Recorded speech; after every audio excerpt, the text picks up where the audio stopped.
जय माता दी। आज बैसाख मास अंतिम रविवार के दिन आइए सुनते हैं माँ गंगा की यह कथा। गंगा जानवी और भागीरथी कहलाने वाली गंगा नदी भारत की सबसे महत्वपूर्ण नदियों में से एक है।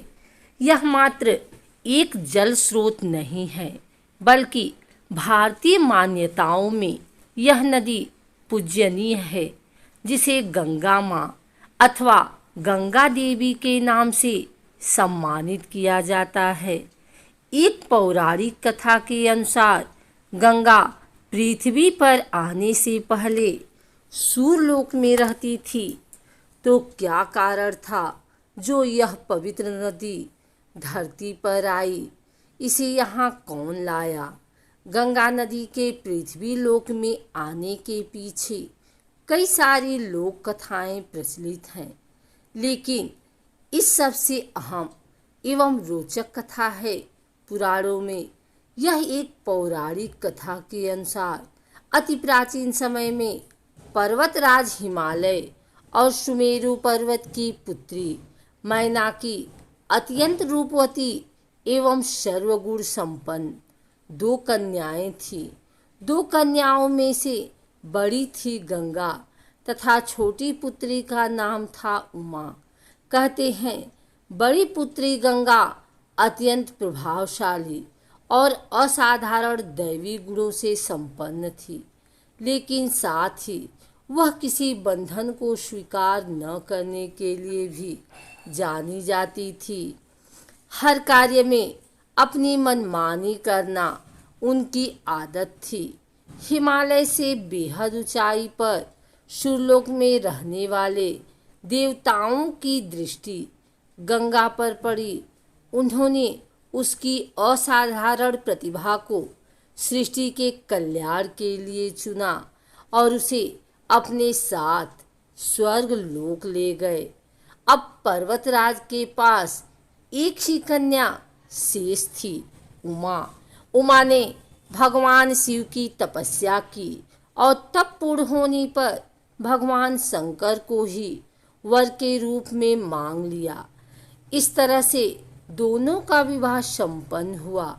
शिव और उमा के विवाह के वर्षों बाद भी दोनों को संतान प्राप्ति न हुई। एक दिन भगवान शिव के मन में संतान उत्पन्न करने का विचार आया। जब उनके इस विचार की सूचना सृष्टि के रचनाकार ब्रह्मा जी तक पहुंची तो उनके सहित सभी देवता चिंता में पड़ गए। उन्हें यह समझ नहीं आ रहा था कि महादेव जैसे अत्यंत तेजस्वी देव की संतान के तेज को कौन संभाल सकेगा। इसका जवाब उन्हें स्वयं भगवान शंकर के अलावा कोई नहीं दे सकता था। तो सभी अपनी पुकार लेकर उनके पास पहुंच गए। उनके कहने पर अग्नि ने यह भार ग्रहण किया और परिणाम स्वरूप अग्नि के समान महान तेजस्वी स्वामी कार्तिकेय का जन्म हुआ। देवताओं के इस षड्यंत्र से उमा के संतान होने में बाधा पड़ी तो उन्होंने क्रुद्ध होकर देवताओं को श्राप दे दिया कि भविष्य में वे कभी पिता नहीं बन सकेंगे। इस बीच सूर्यलोक में विचरण करती हुई गंगा से उमा की भेंट हुई। गंगा ने उमा को बताया कि अब वह सूर्यलोक में नहीं रहना चाहती और अपनी मातृभूमि पृथ्वी पर जाना चाहती हैं, जिस पर उमा ने गंगा को आश्वासन दिया कि वे भविष्य में उसकी इस प्रार्थना का कोई न कोई समाधान अवश्य निकालेंगी। यहीं से गंगा के पृथ्वी पर आने की कथा एक नया अध्याय शुरू होता है, जो कि भगवान राम की नगरी अयोध्या से जुड़ा है, जिसे पुराणों में अयोध्यापुरी के नाम से जाना जाता था। वहाँ सगर नाम के एक राजा थे, जिनकी कोई संतान नहीं थी। सगर राजा की 2 रानियां थी, केसनी तथा सुमति। केसनी दोनों से ही राजा को पुत्र की उत्पत्ति नहीं हो रही थी, जिसके फलस्वरूप उन्होंने दोनों पत्नियों को साथ लेकर हिमालय के भृगु प्रस्थवर्ण नामक प्रांत में तपस्या करने का फैसला किया। एक लंबी तपस्या के बाद महर्षि भृगु राजा और उनकी पत्नियों से प्रसन्न हुए और वरदान देने के लिए प्रकट हुए।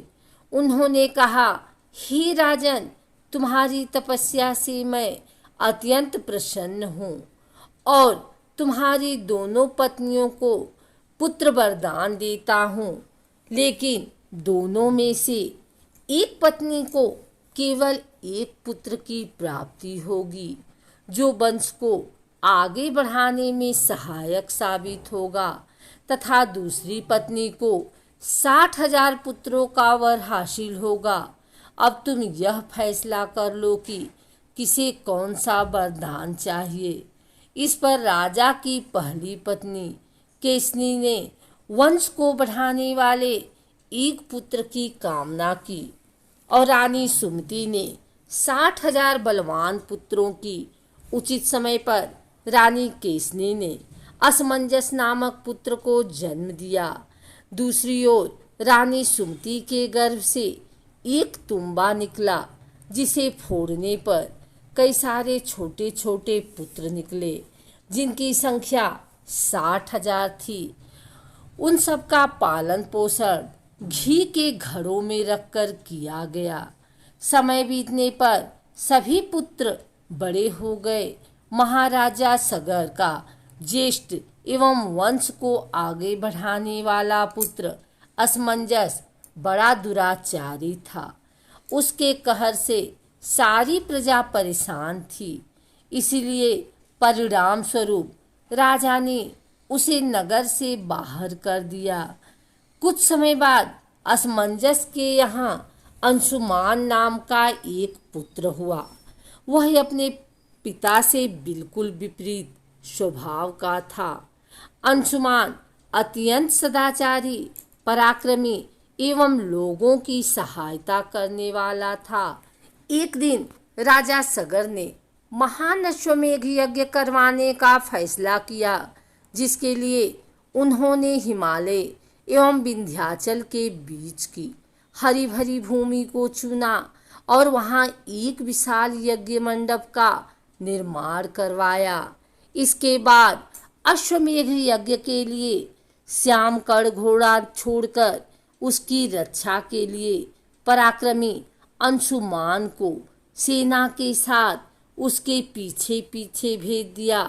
यज्ञ सफलतापूर्वक बढ़ रहा था, जिसे देख इंद्रदेव काफी भयभीत हो गए।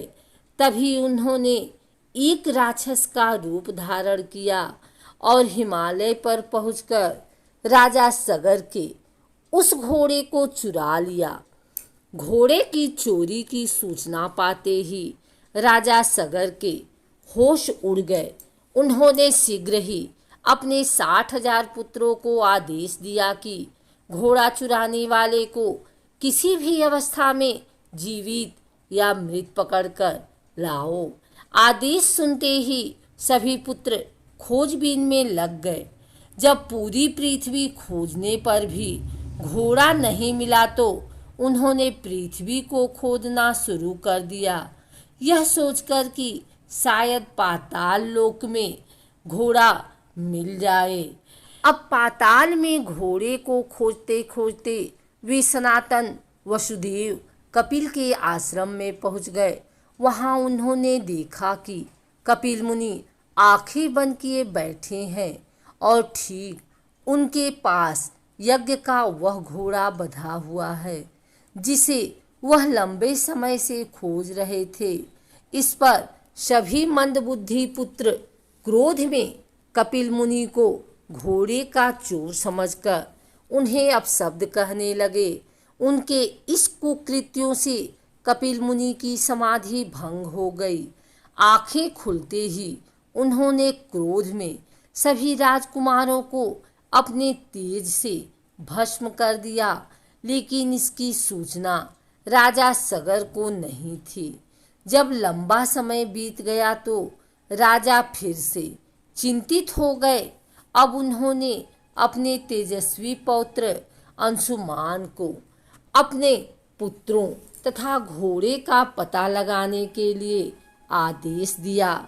आज्ञा का पालन करते हुए अंशुमान उस रास्ते पर निकल पड़ा जो रास्ता उसके चाचाओं ने बनाया था। मार्ग में उसे जो भी पूजनीय ऋषि मुनि मिलते वह उनका सम्मान पूर्वक आदर सत्कार करता। खोजते खोजते वह कपिल आश्रम में जा पहुंचा। वहां का दृश्य देख वह बेहद आश्चर्यचकित हुआ। उसने देखा कि भूमि पर उसके 60,000 चाचाओं के भस्म हुए शरीरों की राख पड़ी थी और पास ही यज्ञ का घोड़ा चल रहा था। यह देख वह निराश हो गया। अब उसने राख को विधि पूर्वक प्रवाह करने के लिए जलाशय खोजने की कोशिश की, लेकिन उसे कुछ न मिला। तभी उसकी नजर अपने चाचाओं के मामा गरुड़ पर पड़ी। उसने गरुड़ से सहायता मांगी तो उन्होंने उसे बताया कि किस प्रकार से कपिल मुनि द्वारा उसके चाचाओं को भस्म किया गया है। वह आगे बोले कि उसके चाचाओं की मृत्यु कोई साधारण नहीं थी, इसलिए उनका तर्पण करने के लिए कोई भी साधारण सरोवर या जलाशय काफी नहीं होगा। इसके लिए केवल हिमालय की ज्येष्ठ पुत्री गंगा के जल से ही तर्पण करना सही माना जाएगा। गरुड़ द्वारा राय मिलने पर अंशुमान घोड़े को लेकर वापस अयोध्या पहुंचा और राजा सगर को सारा वाक्य बताया। राजा काफी दुखी हुए, लेकिन अपने पुत्रों का उद्धार करने के लिए उन्होंने गंगा को पृथ्वी पर लाने का फैसला किया। लेकिन यह सब होगा कैसे, उन्हें समझ नहीं आया। कुछ समय पश्चात महाराज सगर का देहांत हो गया, जिसके बाद अंशुमान को राजगद्दी पर बैठाया गया।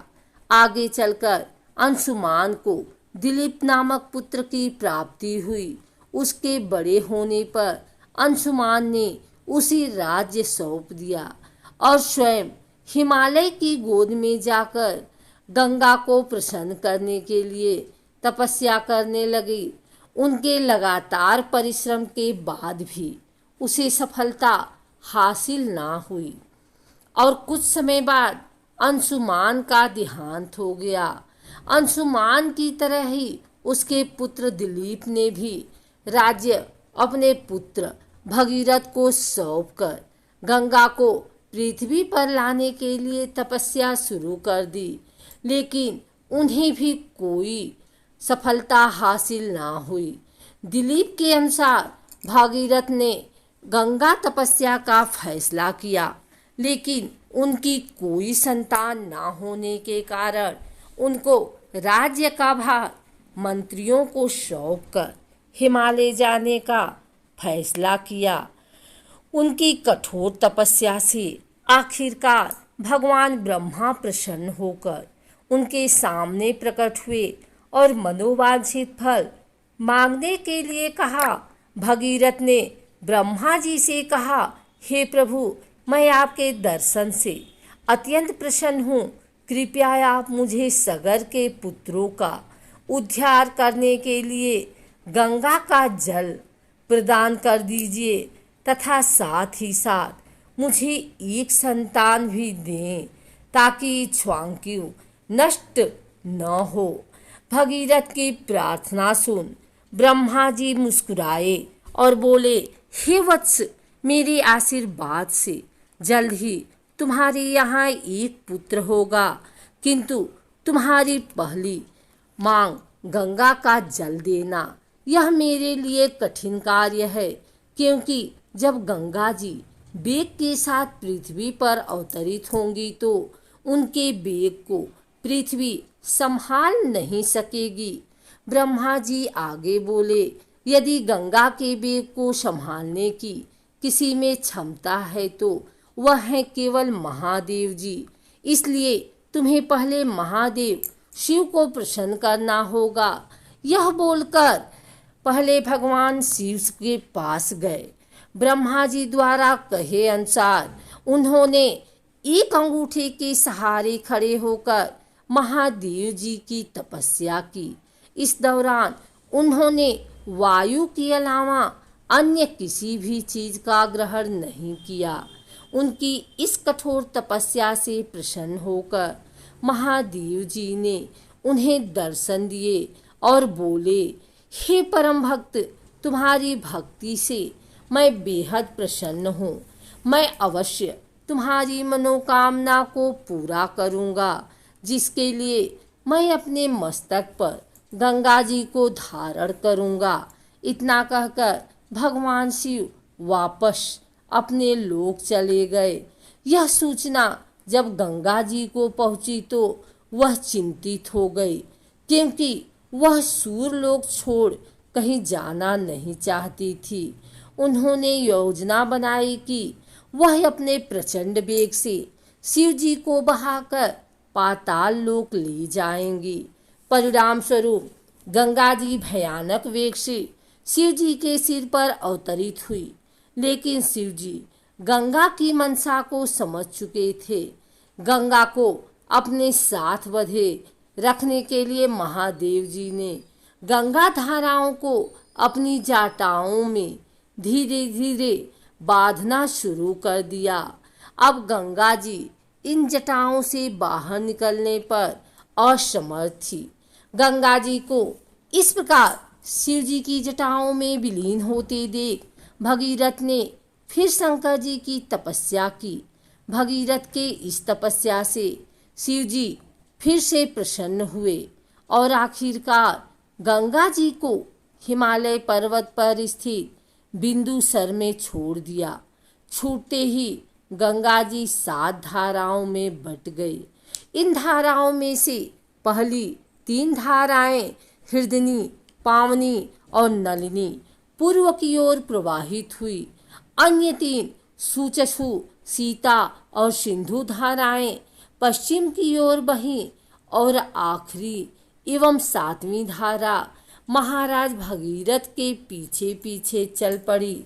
महाराज जहाँ भी जाते वह धारा उनका पीछा करती।